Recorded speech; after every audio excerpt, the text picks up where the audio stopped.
Usually when I'm filming my YouTube films, I use a sort of overhead shot and try and show as little of my studio as possible, because my studio is not Instagram ready. It's a working space. It's a log cabin at the bottom of the garden, filled to the gunnels with paintings, art materials, stuff that might come in useful one day, etc. But this week's product review is so big that it won't actually fit in my usual filming setup. So I've had to change things around. So if you've been wondering, and a few people have asked to see in my studio, this is the week that you can stare over my shoulder and think, God, that is a mess. My name's Liz Chatterton. I'm a watercolour artist based in Berkshire, and every week I share a tip, trick or technique that I wish I'd known about ages ago. And as part of that, I do product reviews, because maybe I'll find something that will be perfect for you, or maybe I'll review something you're thinking of buying and it'll be awful and it'll save you money. I have been sent that didn't sound good, very large lightpad A2 from Artdot to try out, and therefore I have had to have a bit of a sort out and put the camera in a different place. So I'm hoping this is going to work. So Artdot is based out of Hong Kong, but they do have warehouses in the USA and the UK, and then I've got a list of the rest: Canada, Germany, Spain, Belgium, Italy and Australia. So that delivery is usually within 3 to 5 days, because if it's all coming from Hong Kong, it would take maybe a couple of weeks. Let's have a look what's in this package.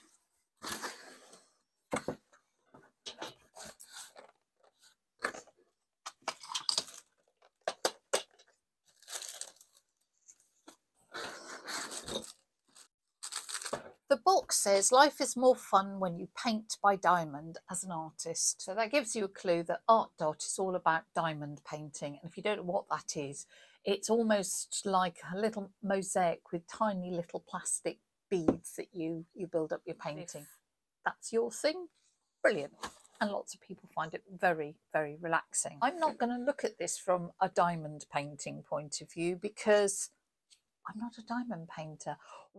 I'm going to look at this from an artist's point of view to see whether this light box will be good to have in the studio. So I am going to get rid of that lot, which there's tweezers and tools and things, which is obviously for sorting out those little plastic beads. I won't throw them away, because actually, as you can see from behind me, very rarely throw things away, because you never know when they'll come in handy. There are sets of these little boxes for presumably sorting out the different colours of your little plastic beads, and I don't need those, or do I? In fact, these little pots are perfect for if you've got a dried up tube of watercolour to rehydrate it.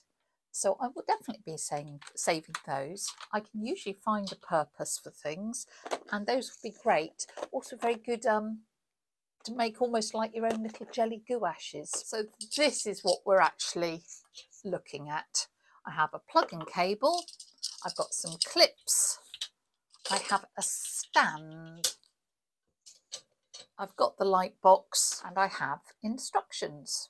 First thing to note is that this is a UK plug, but you would be sent an appropriate plug for North America, Australia, wherever. It's one of those USB plugs, so you could also charge it through a USB port if you need to do that. These clips presumably are to keep your paper all in place, but the important bit, of course, is the light pad. It does come well packaged, because the last thing you want to do is buy one of these and get it damaged. Those will be, again, not throwing anything away, very handy for when I'm sending paintings, so I'll keep those. But the box might be quite good too. So I am a little bit confused, because the first thing on the instructions says, be sure to peel off the protective film. Well, blowed if I can see a protective film. I really can't. I thought you might be interested to see other light pads I've got. Started off with A4 and I tend to use this on workshops. This is not to say that drawing isn't super important. I would encourage anyone to practice their drawing technique, to draw each day if at all possible. It teaches you to see the world. It is a wonderful thing to do. And every time I make a film that has a tool for tracing or transferring your image, I get someone saying, you should just learn to draw. I can draw. You can draw. But not everyone can draw fast. Not everyone is confident in their drawing skills. So this is a shortcut. Using lightpad is a shortcut, especially when you're doing something like a portrait where it's got to look like the person. It's good. But using technology to help you achieve what you want to do artistically is good too. Sorry, end of rant. Anyway, so I have little, very simple, very cheap A4. I have this really lovely A3 light pad, which has a battery in it so that you don't have to be plugged in to actually use it. And it has different coloured lights, a warm light and a cool light. And I really like that. It also has a built-in stand. I don't have anything as big as an A2. So that is really interesting because sometimes you want to use it for a larger project and therefore A2 is fab. So I've plugged it in. It's just a simple plug. And this we will probably struggle to see in the light. So that is actually on. You'll just see it move. That's totally off. And you will just see that move up through 3 different brightnesses. In a moment, I'll switch all the lights off and we'll try and sort of see what it's like in a dim light setting so that you can really see that. I am struck by how thin it is. Let me turn it round to you there. Really, really super thin. Whereas if you look at this one, because it's got that built-in battery, it's a lot thicker. So that is really nice. And it's surprisingly light for its size. Very simple operation. 1 button, press it on. Keep pressing until it gets brighter and then it goes off. So we're not talking tricky. I like the fact that it comes with a stand and that can go pretty horizontal right up to far more upright. So that stand is good. Say it's just a mesh stand and I can see that that would be really handy for not just for using this but maybe with, you know, book or anything, because it's always useful because some of them you can use magnets on, but demonstration, no it's not. The features, this is LED lights in here, lots and lots of little dots of LED lights. You probably saw that when I put it on. Lights are very long lasting, so you should have many hundreds of hours of life in this. You've also seen that there are those 3 levels of light. You can adjust the brightness is important so that you don't get eye strain. So depending on the lighting levels that you're working in. Put it on. I can't see. Let's put it on the brightest. This is on the brightest. Again, won't show up particularly well on the screen, but I can't see any flicker on it, which is really good because again, flicker is what's going to give you a nasty headache. In the instructions it says a flickering light once the device has been powered on is indicative of a low charging voltage. So if you get that, it may well be that you aren't using the supplied plug, you're using a different plug, or your cable's not up to scratch or something. If it flickers, it shouldn't. The thing that I'm just seeing in the little instructions is it says it's built with a special acrylic surface which makes it feel like a glass panel but is much stronger than the glass, because obviously what you do not want to do is crack the whole thing.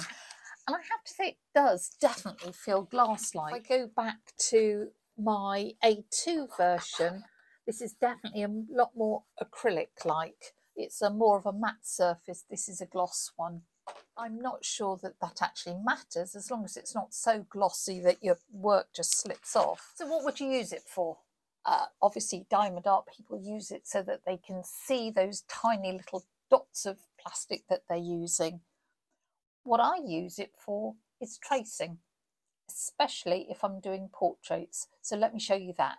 Just before I show you the process, this is a half sheet of watercolour paper, and just show you that that does fit on the A2 light pad.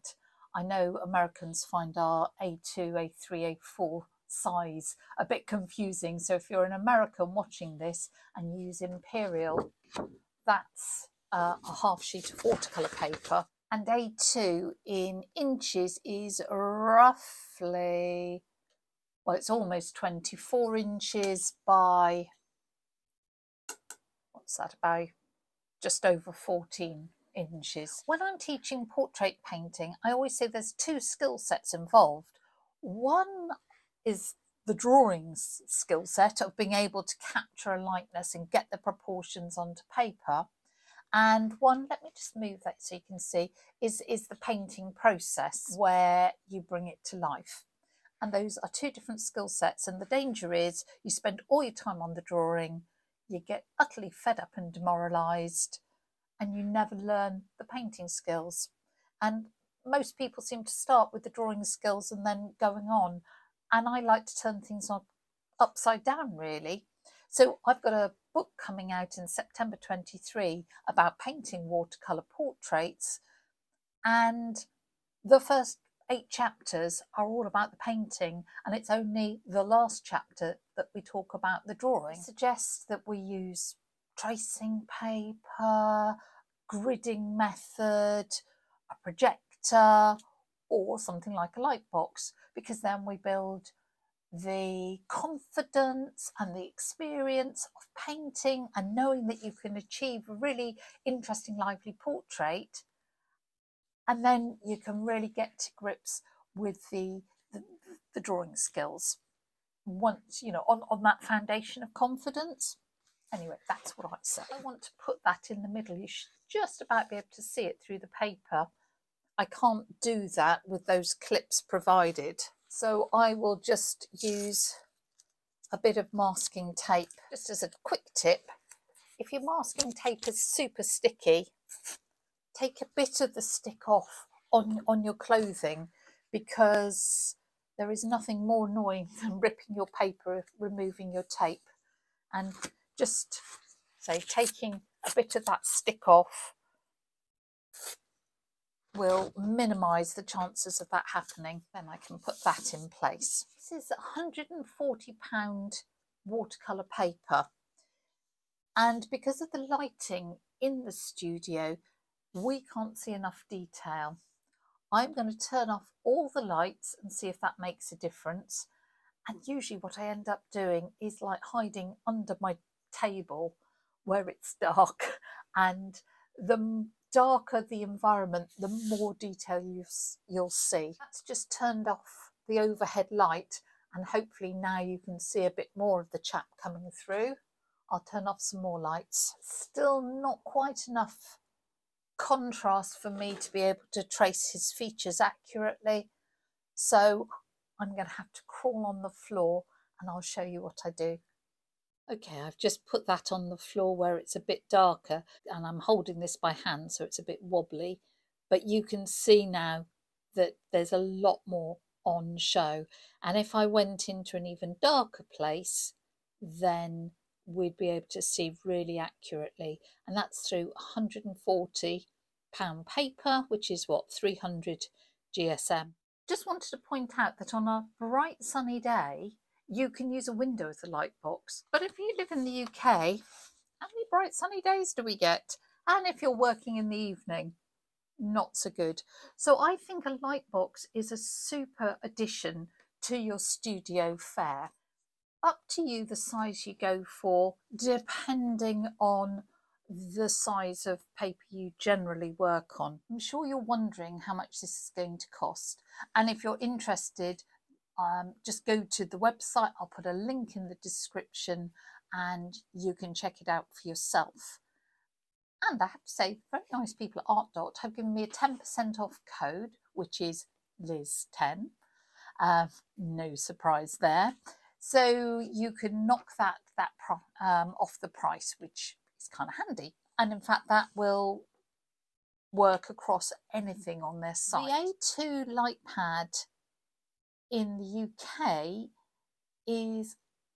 it's actually priced in dollars, but they'll translate it for you. It works out at £54, and then of course you get your 10% off, so it will come out to about £49. In the US it is $59.99, and then you'd obviously take off at about $6, your 10% off, so that would be what, $53, $54. Postage is free for any purchase over $25, so there's no postage on top of that, and they reckon 3 to 5 working days to get to you. So just while I was poking around on the website, I realised that they actually do an A1 light pad. Can you imagine the size of that? Twice the size of this, and that comes out at about £110. If that's something of interest to you, do go and have a look. I've never seen one that big. So I hope that was helpful.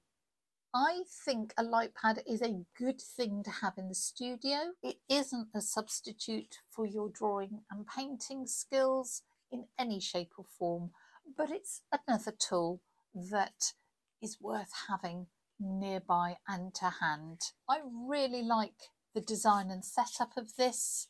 It does what it says. It's simple to use.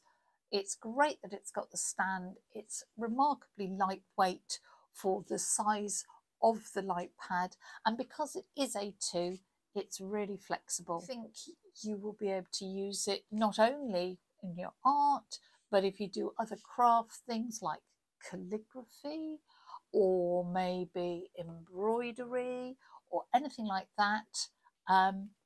It will come in really handy. Let me know in the comments what you use your light pad for, because maybe there are some applications I just haven't thought about.